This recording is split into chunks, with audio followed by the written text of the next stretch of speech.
Welcome to another episode of the Contagious Culture Podcast. I'm your host, Kyle King, and the goal of this podcast is simple: to help you create environments where people thrive. Through real conversations, practical strategies, and powerful stories, we equip leaders, educators, and change makers just like yourself to build cultures rooted in purpose, performance, and authenticity. Because culture isn't something you talk about, it's something you live. This is the Contagious Culture Podcast. Let's get started. Welcome back to another episode of the Contagious Culture Podcast. We are back. We're your hosts, Kyle King and Daniel Freeman. And the goal of this podcast is to help you create ecosystems and environments where people can thrive. Today's conversation is going to be a lot of fun. It's going to be a lot of fun. We're going to do a deep dive on a few different nonprofit systems. We're going to talk through why systems are so important for your organization. And before we get into all of the meat of the episode, we want you to do one thing for us. Can you like the episode? Can you subscribe? Can you be the person to review and share feedback, whether you love something or whether you have feedback that, hey, I would like to hear these types of things? And the reason that we want you to do that is because these episodes aren't just us talking. We talk all the time. These episodes are built to be able to expand, expose, and educate all of our listeners from all over the world on the strategies, the methodologies, and the tools that you can use after you get off of these episodes to be able to utilize within your organization, within your nonprofit, so that you can continue to scale it up. Dan, how you feeling today, man? It's your birthday, man. Let's tell the people. I appreciate it. Today I turned 50. Thank you. You're looking good for 50, man. I appreciate it. It's the beard. It definitely hides everything. It's Monday, man. Monday is the best day. You got to start Mondays off right. So I'm ready to go. I have to say, though, I love Tuesdays, though, because we have our executive meetings on Tuesday. I like Tuesdays, too, man. Love Tuesdays. But Monday's great. We're going to start Monday off well. Let's do it. So I have a lot of things that I've been seeing. Fortunately, my dad transitioned to Charlotte, North Carolina about a month and a half ago. And one of the things that he wanted to do when he got here was get out and volunteer. And who I am, especially the person that I am in regards to serving the community, showing up for people, all of those different things, and really being able to impact others comes from the foundation that I've learned from him. And he wanted to come here, volunteer, find community organizations. And being that someone that volunteered and built, service learning programs for schools, I know many of the organizations that have robust volunteering opportunities for just individuals in general.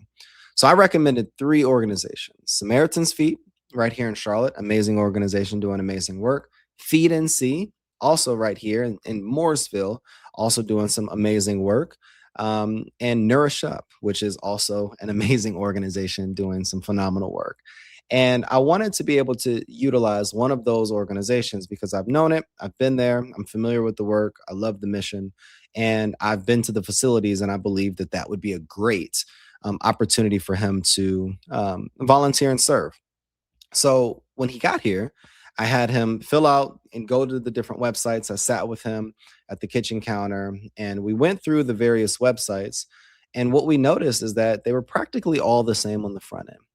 But there was one thing that shifted. There was one thing, and it's going to get into what we're going to talk about today. So all of them started with Get Involved. And then you had to go through Get Involved and then find out where the volunteering is. And then all of them had some form of a form that collected people's information. What we call that in business is a capture card, a capture form. And it's your first name, your last name, your email, your age, and what type of volunteering you would want to do, and all of these different things to be able to determine what opportunities were available for this individual. And Feed and See went great. And then at the end of Feed and See, as well as Samaritan's Feet, at the end, it said, okay, thank you for your submission. A team member will follow up with you within a few days to be able to, start the onboarding process. But what separated Nourish Up from both of those other organizations was after he filled out the form, he was able to go on directly and choose which days and times and get on the schedule almost immediately. So we went with Nourish Up. It allowed him to get busy quickly. And he's now, 3 weeks later, been able to do roughly 25 to 30 hours of volunteering at these organizations. And I use this not to throw shade or not to talk about that this is a bad thing. I do this because he's now invested 25, 30 hours into one organization because of one system, because of one change. And even though I gave a direct testimonial, I was a recommender for all these organizations, there was one system that has now bought him in and engaged him.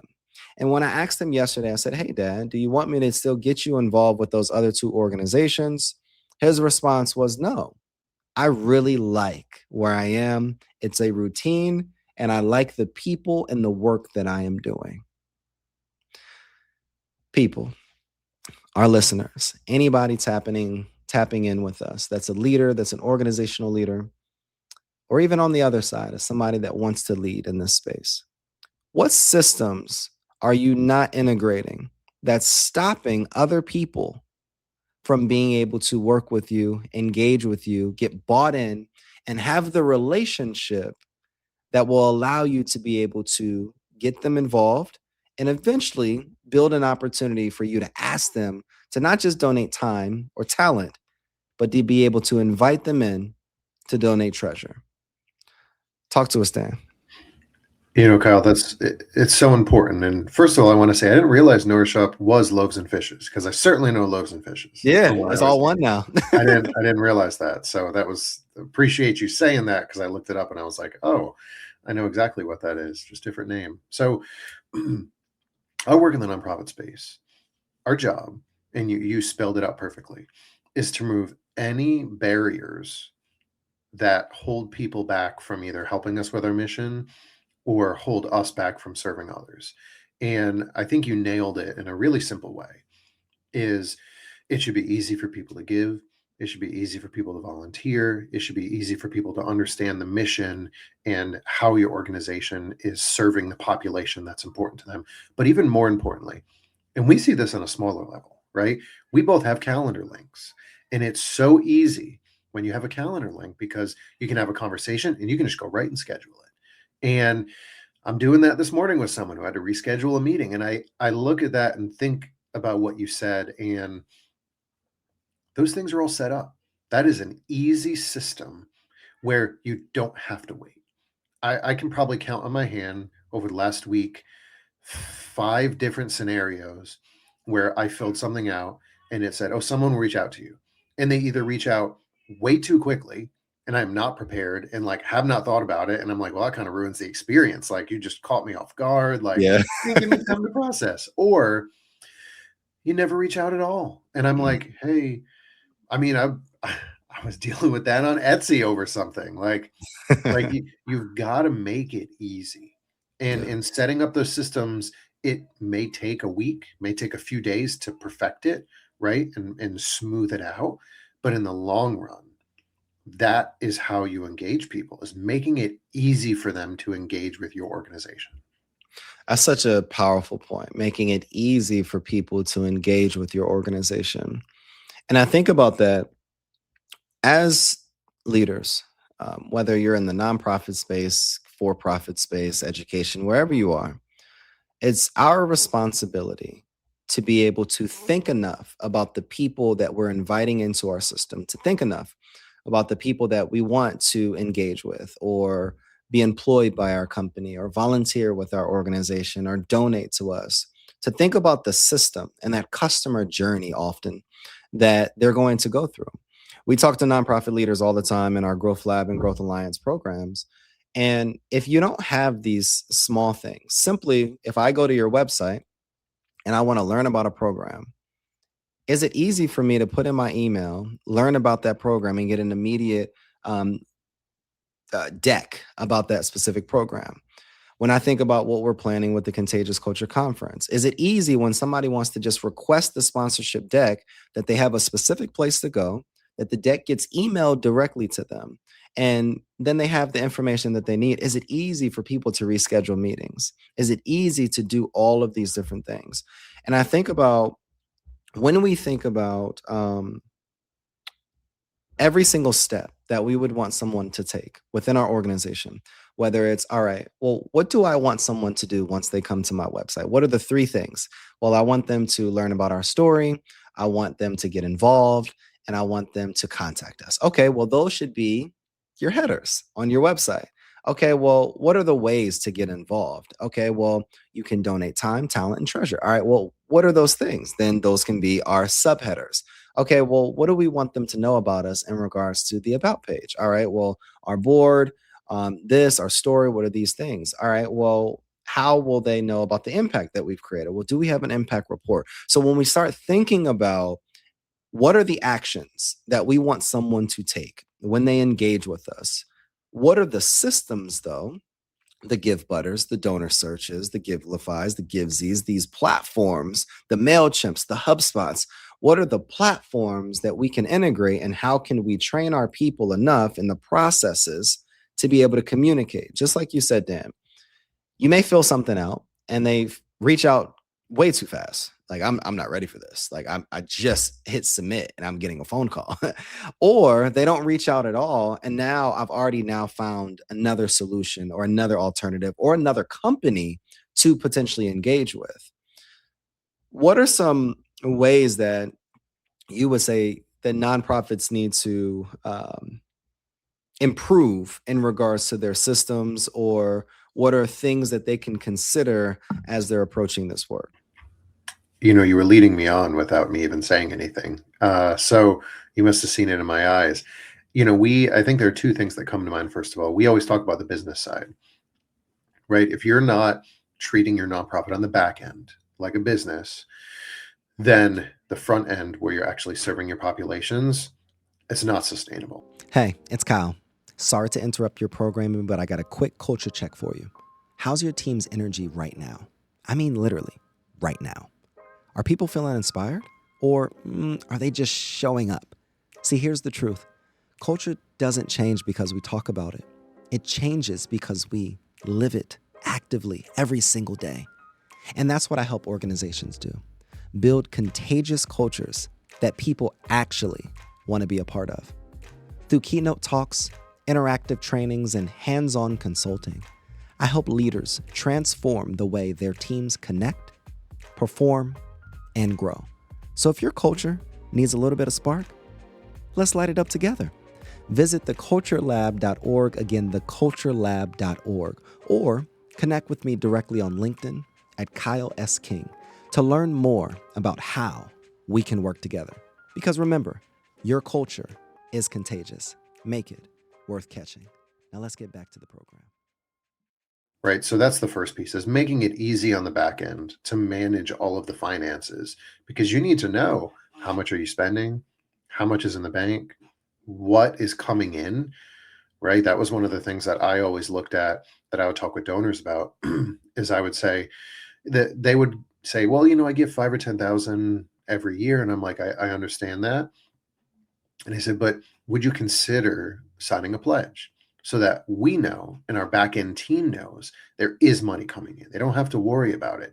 You can say it's going to come in, but do we know that it's going to come in at the exact same time every year? Like, we want our back end to say, okay, let's prepare for this, right? So preparation, being proactive, is key. Understanding all of that and having the systems. I think the second thing is similar to the corporate side, is customer experience. And you just mentioned that, right? I think nonprofits get so caught up in the work that they're doing, which is the purpose of the nonprofit, that they only think one-sided a lot of the time, right? We have talked about in the Growth Alliance and the Growth Lab about how volunteering and intentional and thoughtful volunteering opportunities is such an incredible way to get people involved in your nonprofit. Someone may not be ready for a gift, right? Or they may not be sure. Maybe they need a little bit of time just to see what you're doing. Maybe they need to be involved, because there's nothing better than involving people with the population you're serving, doing the acts of kindness and giving and servant leadership that you offer through it, giving them the opportunity to be part of that. There's nothing more powerful than letting someone experience that on, boots on the ground work that you are doing. So making that customer experience easier, more palatable, communicating exactly what's expected of them, what's going to happen, having team leaders to tell them where to go, what to do. It's anything, right? In the corporate side, they're always looking at how do we make the customer experience better. And I think business back end and the front end customer experience are so important, because if you do that front end customer experience the best that you can and people love that, even even if you're afraid of not bringing in the money you need, not doing this or that, if those people get involved, they're going to become advocates for you. And then you're going to have an opportunity to leverage them, their networks, and potentially their financial resources because they see what you're doing. So it really helps you create a sustainable system. It's interesting that you said the word advocates, because one thing that I thought about is people are only patient with you when they're already advocates. People are only graceful oftentimes when they're already advocates. So on the front end, if it takes me 10 minutes to figure out how to fill out a volunteer form, or it takes you 3 days to be able to get back in touch with me, or there's no clarity and there's no, when I get to volunteer, when I get there, I don't know where to go and I don't know who to talk to and I don't know what this looks like. If I'm first time, I'm probably going to choose a different opportunity because that experience on the front end is important. But like Dan said, when you're already an advocate, though, that is where you then can invite your individuals or your people, your tribe, on this journey with you. Like, hey, what are some ways that we can clean up this experience? What are some things that you would like to see? What can we count on in regards to what you need from us or what you want from us on your end as well? And I think about all of these different things. And if you were to walk away with one point from this episode and this power session, is how much do you know about what you're doing and how much do you know about the person that you're doing it with? And do you have the systems that are thoughtfully created and integrated to be able to actually be implemented so that people can engage with your organization and feel proud? That people like myself earlier in the episode, that they're recommending volunteering with your organization. They're recommending donating at your organization. They're recommending coming to various programs that you have in place. Like, how can we build something that is referable? How can we build something that's recommendable? How can we build something that people actually want to share online or share with their colleagues? Dan, close us out. Kyle, I think that it's really important that nonprofits see themselves as more than the nonprofit. People give to people they trust. They give to people that they like. They give to people who have created experiences for them that make them feel fulfilled. And sometimes a nonprofit can only do so much, but you are an extension of that nonprofit. So you have to understand that you are a piece of this beautiful thing that is serving your community, but you also have to remember that you are an individual as well. And what you can offer as an individual is sometimes different than what your nonprofit can. So to make sure that you understand you have a lot of power yourself as an individual as well. It's interesting, that power piece, because we've talked about systems this whole episode, and there's a few systems that we would recommend. I know I would recommend for sure. When you think about all these actions, right? Do you have a system to replace it? Like, if you think about someone reaches out to you via email, do you have a way, if somebody fills out a form on your website, for those emails to be automated? That's potentially an email software, whether it's a MailChimp, an Active Campaign, whether it's a HubSpot. Well, like, do you have a system? Do you have a system that tracks who's actually on our email subscriber list and who's engaging and who's downloading our forms and our impact reports and all these things? That's a CRM or a customer relationship management tool. You have Salesforce, you have HubSpot, you have Keep by Infusionsoft. Within our company, we use a platform called Go High Level. Do you have a website that is integrated? Now, most organizations at this point have websites, but do you actually have something that is user friendly? Do you have something that is built on code or vibe coding, such as a platform like Rippling or Lovable, rather than the Squarespaces or the Wix or the WordPress websites? Do you have a platform to receive donations, such as a Better Unite or a Give Butter or a Donor Search? What actions do you want your people to actually integrate or actually do? What actions do you want your people to take? And do you have systems in place? Do you have structures in place from a business backend standpoint that actually can handle the traffic that you're desiring for your organization to get? Dan, what are some of the systems that you've seen um, that work, that you like, that maybe you don't like, um, that our audience could be able to hear from as well? Yeah, I have to say that we've had this conversation with Scott before. I think AI is a great tool. And I love some of the things that AI can create.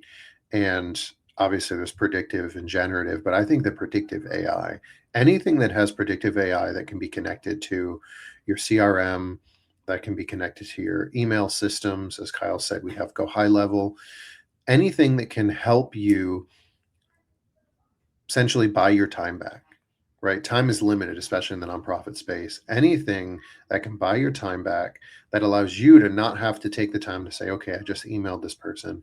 Let me go back in my calendar. Let me schedule a time for this, and do that for every single person, for every text message. Anything that can buy your time back. Because Kyle, I'll be honest, I'm we've talked about it. I'm boring. I do this stuff myself. This is just in me. But from the systems, like I love Evertrue for nonprofit fundraising. They do a great job with predictive AI and helping you schedule out different things. We know that Scott over at Donor Search has some really great things too. Donor Search and Evertrue, and yeah, I'm about my own systems and how I've built those out over the past decade. What about yourself? What have you used that you really like? I love Lovable. I'm always a fan of Lovable, and anybody listening will have some of these links for you in a downloadable in the show notes. I love Lovable from a website standpoint. I love Go High Level from a CRM standpoint. For me, I don't like having multiple logins and multiple systems. I think when you're trying to scale, when you think of other team members coming on, I would rather us all be on one platform rather than a multitude of platforms that we have to learn. And I'm a fan of Go High Level because you have your meeting ability, so you can schedule meetings. So I don't need Calendly. You can schedule content, so I don't need Social Blade or other platforms like that. It's an email service, so I don't need Mailchimp. It's a forms, so I don't need Typeform. There is analytics and payment processors. So I don't need PayPal and Square and Stripe and all of those different things. It's already integrated. There's a webinar platform on there. So now I don't need a webinar jam. There is a community feature. So now I don't need Mighty Networks or School. So all of those other platforms that I said are great platforms, but all of that is found in this one platform, and that's why I love it, because now we can build out landing pages and various things on an AI platform such as Lovable, and then we can be able to go over to be able to then integrate everything inside of Go High Level. So now every single action online, when someone clicks a trigger word or when they download something, all of the automations are already built out inside of one platform. So I find that that works on my end. But I love what you said, Dan. Like, you can have all of the systems in your business, but you still have to have that human touch. But then, even with that human touch, what systems are you operating? Like, are you getting up on time? Are you following up with people? Are you maximizing your relationships? What are the things that you're also doing as a leader that's listening in, that you could be able to be a better leader so that you can show up? How are you taking care of yourself? So it's not just the systems on the back end in the business, which I often focus on a lot, but it's also, like Dana said, the other systems of perfecting your craft, of learning, of being more wise, of building intentional relationships, of scheduling things out on your own personal calendar, blocking out specific time so that you could be able to maximize your time as well. And I think all of those little steps allow you to maximize the back end experiences would ultimately maximize the business experiences. One last point that I would like to say is like, look, the platform doesn't matter. The platform also doesn't matter if you're not fully utilizing the platform. There's a lot of people that complain about their system, but are you fully utilizing the system? There's a lot of people that complain about their people, but are you fully utilizing your people? There's a lot of people that complain about things, but they're not maximizing the talent, the software, or the AI that they're using to be able to power up or scale what they're doing. That's true. It doesn't matter what you've got. If you don't have a personal system on how to execute on all of those things, you could have the flashiest technology. But if you don't have the system for yourself on how to get that done and how to work through that, doesn't matter what you have. We appreciate you for listening to the Power Hour. One of the questions that I want to leave you with is, what system, both personally and professionally, do you need to integrate? What system do you need to put in place in your personal life, whether it's scheduling things out, blocking time, honoring your person that you're in a relationship with? What are those things that you need to put down personally to start integrating? What personal habits do you need to build? And then what are professional potential systems that you can improve upon within your experience that you're having with your people? And if you have questions about these systems, both personally or professionally, reach out, contact us at info@theculturelab.org. But if you want help with actually integrating these systems, maximizing these systems, and understanding how to all of these systems work together, then join the Growth Alliance. Go to jointhegrowthalliance.com, jointhegrowthalliance.com, and be a part of the next wave of fundraisers that are understanding how to prepare and optimize their systems, prove and market online more effectively, understand how to develop more intentional partnerships so that they can advance and propel these relationships forward so that they can grow not only their mission, but the communities that they're called to serve. That's another episode, the Contagious Culture Podcast. And one of the questions that we leave you with is, what type of culture are you spreading? The energy you bring is the culture you create. Make yours worth catching. We'll see you all next episode. Thanks for tuning in to the Contagious Culture Podcast. If this episode challenged or inspired you, hey, take a second to share it with someone who's building culture in their world. Make sure to like, subscribe, and leave a review. It helps more leaders, educators, and change makers just like yourself join the movement. You can connect with me on LinkedIn or YouTube at Kyle S. King for more tips, tools, and methodologies to be able to help you create this ecosystem of absolute excellence. Until next time, lead boldly, live intentionally, and remember, your culture is contagious. Make it worth catching.